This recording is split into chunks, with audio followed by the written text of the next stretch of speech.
gorgeous. I'm so happy. I put my dream catcher back up. I actually had taken it to Santorini with me, and I put it back up. My dream catcher is up. I'm so excited about it because I was like, something's missing in my room. I'm like, what is it? What is it? What is it? And then yesterday I was like, wait, where's my dream catcher? And then I realized I still had it in my luggage. I actually took all the crystals out of the box so I actually had stored it in. And for some reason, I mean, I know why, because my suitcase was downstairs. I have this, I always create these beautiful altars with my mom.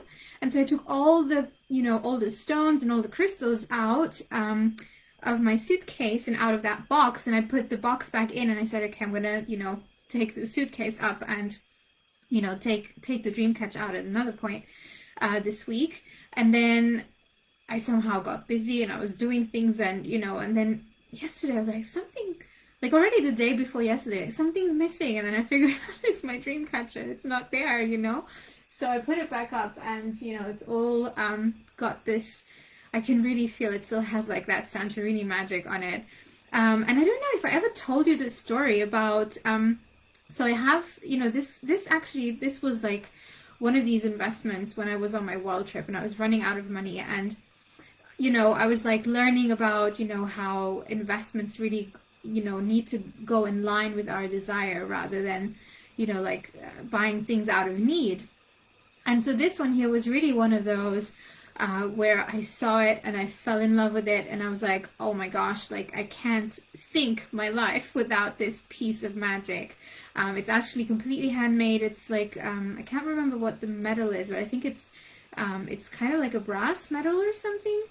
And so the lady basically made it herself. So she told me the story on how she makes it, and there's actually a moonstone inside, like right in the middle of the Merkaba. And so it's a moonstone from Thailand as well. And so the feathers are also, sourced. They're basically, just feathers that some geese would leave out, on a farm that's close to this lady's, art gallery. And yeah, she basically, was telling me all this story about the dream catcher, and I was totally mesmerized by it, and I'm like, I have to get this. And then over time, I actually added, there's like a little, at the bottom, you probably see it, it's like a little piece of glass. It's actually a feng shui crystal, and so it's supposed to, when the light goes inside the crystal, it kind of like spreads out and creates beautiful rainbows. And sometimes there's all these rainbows in my room because the light of the sun just hits it in that exact level. And then it's actually a small stone that I picked up from a beach, and it was such a powerful moment for me because that stone, it's like a heart-shaped stone. And so I'll tell you just a little side story on this. And I'm going to talk about the topic that I said I was going to talk about, which is, obsessing about things in the external world. But basically, I was just on a beach on Crete, and I was just having a break from my work. And I was just meditating and just like, feeling all the vibes, just like, soothing. And I was going through these really big transformation processes within myself where I was really getting to trust the universe with my feminine energy, that when I activate my feminine energy, that things really come into being so much easier and faster. And that if I can really become aware of how my energy is sticky and mushy and stuff, just alone the awareness of that can like raise me up to a frequency. And then when I'm on that frequency, when I actually desire things from that frequency of bliss and ease and peace and abundance and feeling like I'm connected and deeply held and protected by the universe, that things come into being so quickly. And obviously, like when you're on that high frequency of that fifth dimension, like play becomes a huge topic because you're really tapping into that juicy co-creation vibe with the universe. And so I really was feeling myself sort of go into that state of being of, oh my gosh, like I'm so excited, let me just play with something, right? Like what if, what if there was a heart-shaped stone right here on the beach and I could just find it, and alone because I'm desiring it, I'm literally magnetizing and drawing it towards me. And so I was playing with this thought, and as it was going on, I could really feel into the potentiality of my desire actually becoming manifest in the moment.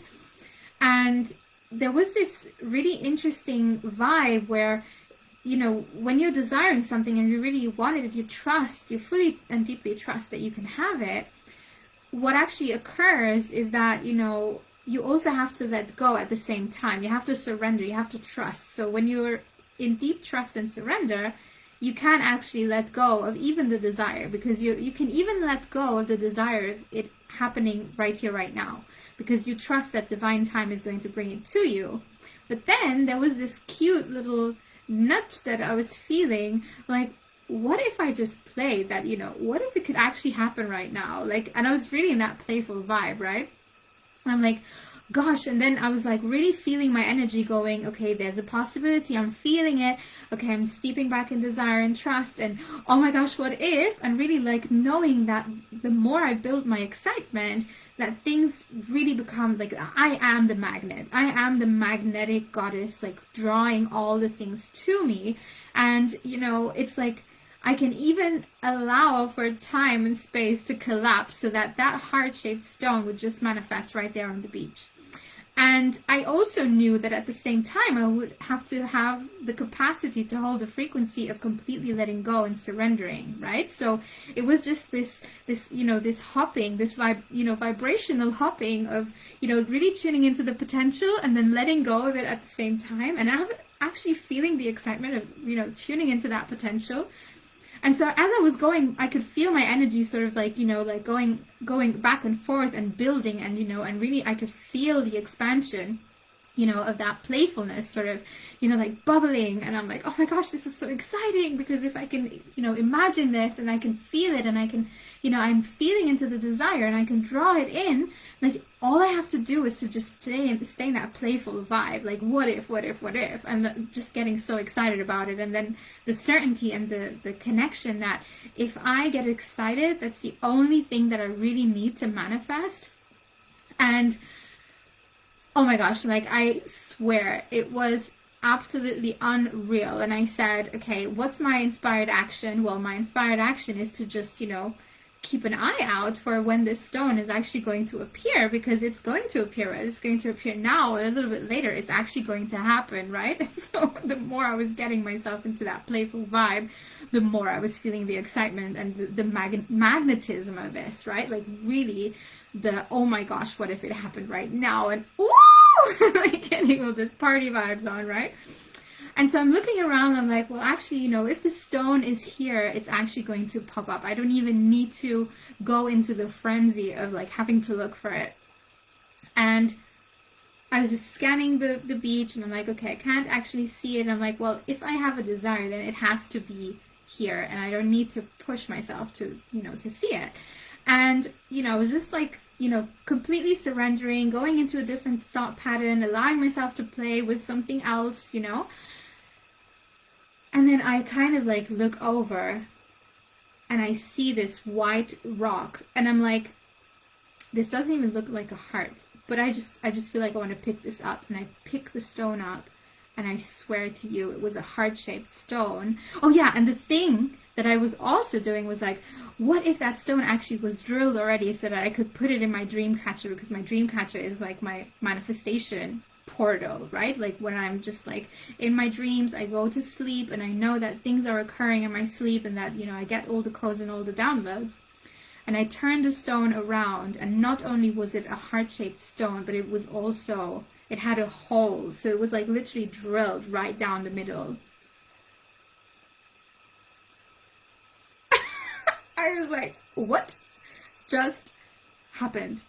All I was doing was just becoming excited, letting go of the, you know, the thought that it has to happen in my way of it happening, and yet getting playful about it and playing with the universe and feeling all the support. Feel like literally, it's like I manifested this stone with my feelings alone.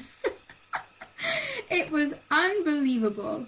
And honestly, I can't even put words on this in any other way but this being a total miracle in the moment.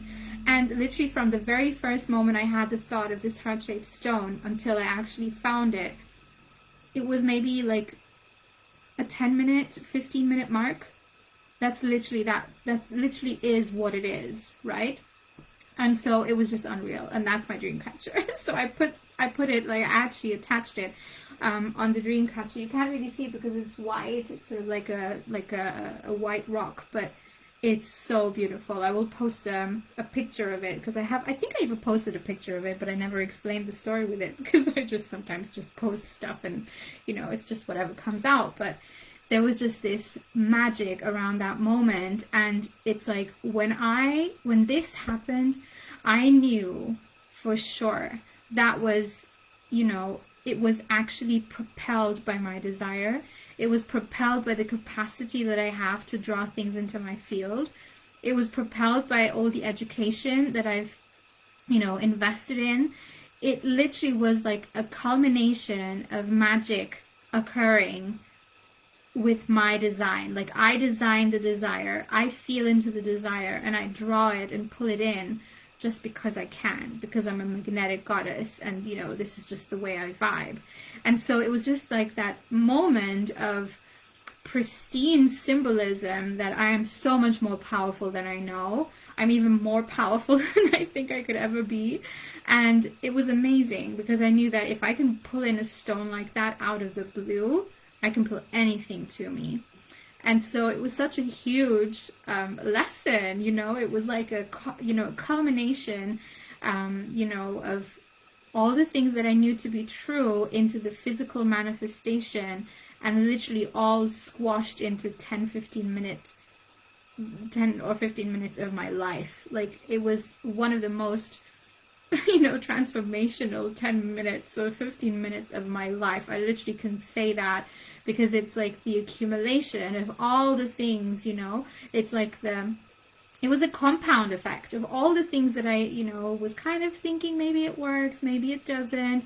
All the thoughts of, like, you know, I can change it, I can shift it, you know. It's like I was literally alchemizing my own energy with my feelings, with my thoughts. It was just all like bubbling up, and it was just like a compound effect of all the beautiful, you know, intentions that I've been setting into this world for, you know, all these years, right? And so there, within those 10 to 15 minutes, I magnetized something in with pure desire and play and joy and bliss and, like, oh my gosh, what if, right? Like, this excitement. It was absolutely amazing. So the reason why I'm coming on today actually is not even to talk about this dream catcher, although I think this story was pretty cool, and I almost feel like maybe I should just leave it like this, you know, like a video that starts, you know, from one side actually goes into the other.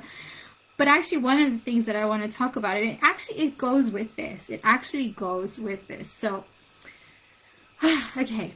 Obsession over things in the external world. Obsession over people's behaviors, people's, you know, vibes, people's energies. Obsession over things working out or not working out. Obsession about, you know, like, somebody promised you something and it's not going to come through. And I actually had a huge learning curve with that as well this week, where I had to let go of an expectation. And it was so painful. I could feel all the raw and all the, like, you know, the energy of anger and, like, frustration and, like, this is not what I wanted. This is not what I signed up for. This is not what I paid for.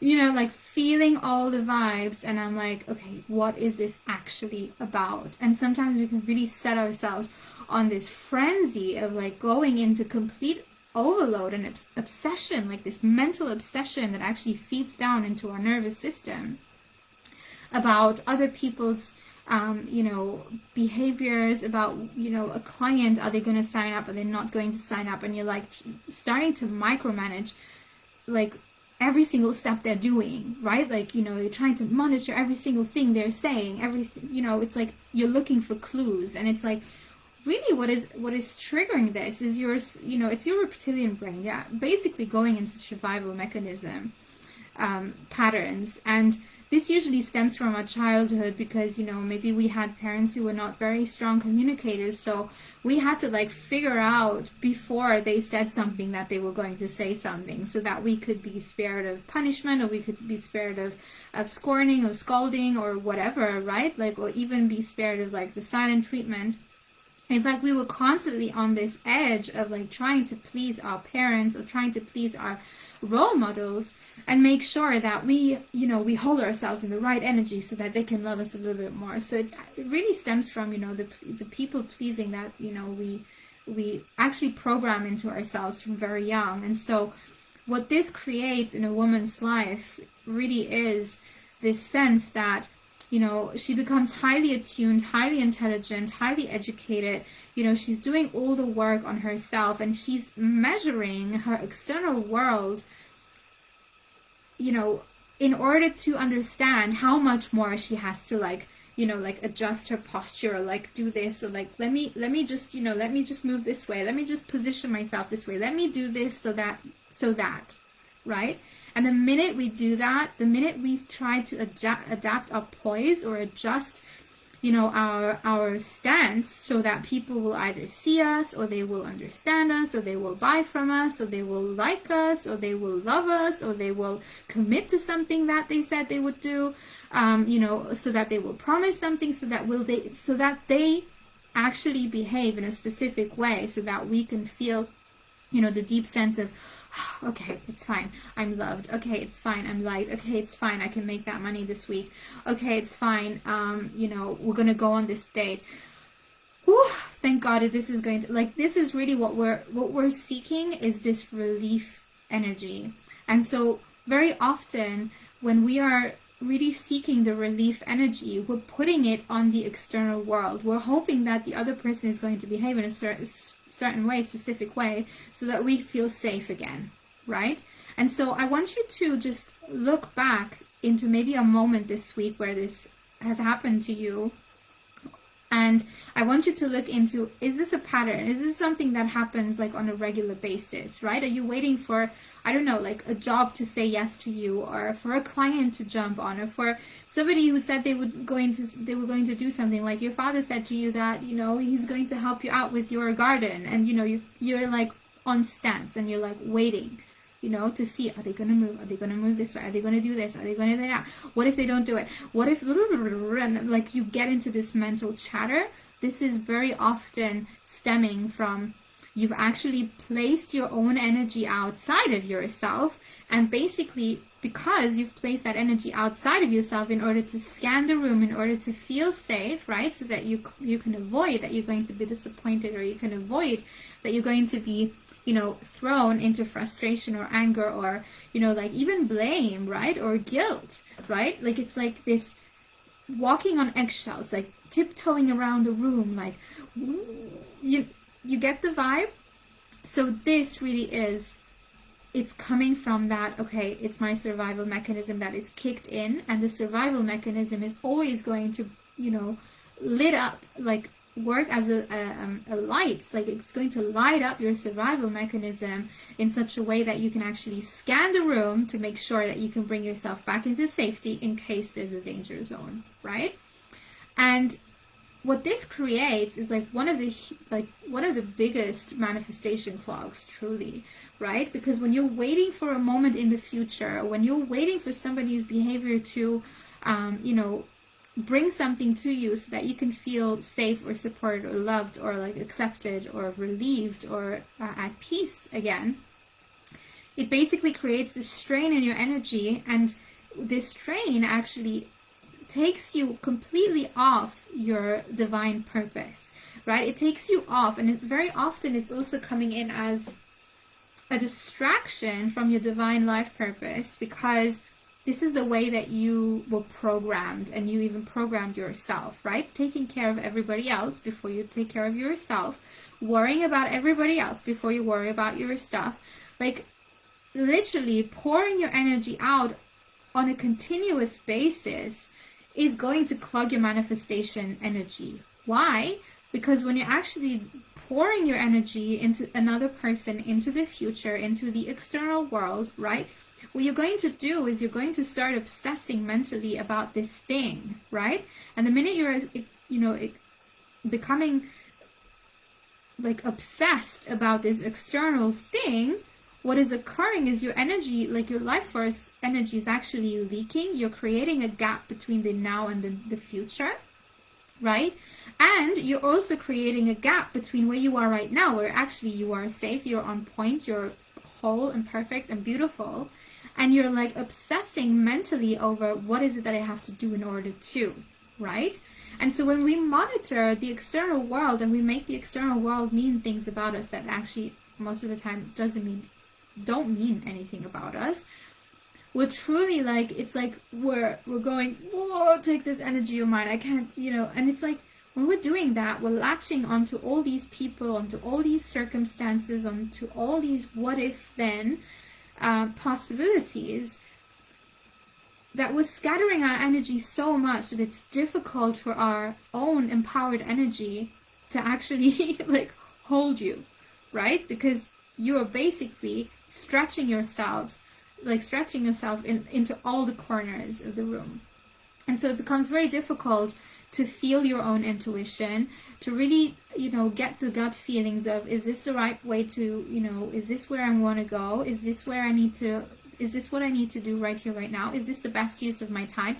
You can't even reach that level, right? Because your energy is not actually inside you anymore. Your energy is like everywhere else but inside you. So every time you then, this is when women come to me, it's like, I can't feel my intuition. I don't know what I should do. I can't hear my soul. I can't blah, blah, blah, blah, blah. Well, yeah, because your energy is flipping scattered all across the room. So how can you plug into your soul consciousness when your energy is scattered in the room, right? And one of the major traps here as well is that it actually keeps us stuck in, in spiritual work, in like doing more so that, we can be better people, like, we can become a better entrepreneur, we can be better, like we're becoming obsessed about becoming better.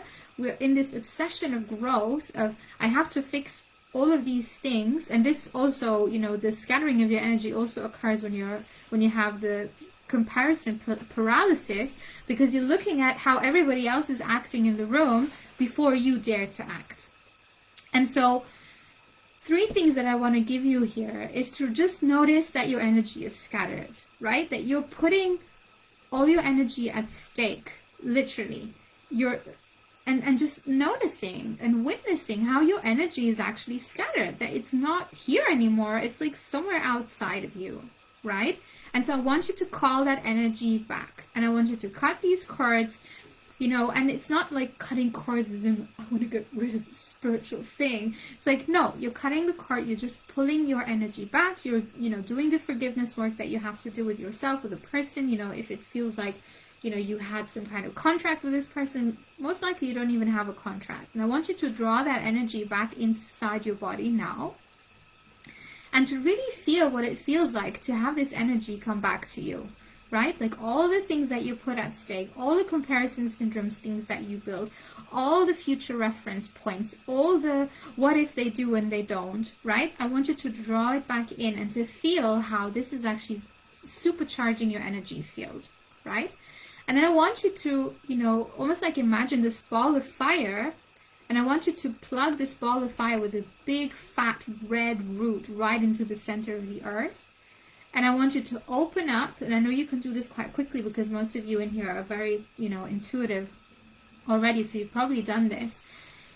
And I want you to sense that, this is your center. You are exactly where you need to be. This is the perfect moment to create something new. Something new is wanting to come through, and you've simply scattered your energy because it was an old pattern. You can forgive yourself for that if you need to, but you don't even need to, right? You don't have to do it, but you're exactly where you need to be in order to lead your life with power, with poise, with beauty, with grace, with joy, with relief, with peace. And then I want you to almost look a little bit in front of you as if there was a big, huge door, and I just want you to see how this door is going to open. And then I want you to look at what is possible from here. And so you're getting all the tingles going inside your feet now. And these are all the opportunities, all the openings that are occurring. This is all the things that are now available to you because you've actually drawn all this scattered energy back inside yourself. And I want you to feel the support of your inner goddess standing behind you. And I want you to feel your God standing behind your goddess. And you're being fully held and supported. And what is it that you're seeing in this vision? And I want you to allow this vision to really trickle inside your toes now, and to feed all of your body. It's just going to slowly build inside your body. And I want you to build the desire. I want you to build the joy. I want you to build the bliss and the connection and the deep support. I want you to build the freedom. I want you to build the elevation, the opulence, the connection, the prosperity. And when you're building this energy and this feeling and these bodily sensations inside of you, I want you to step through this portal,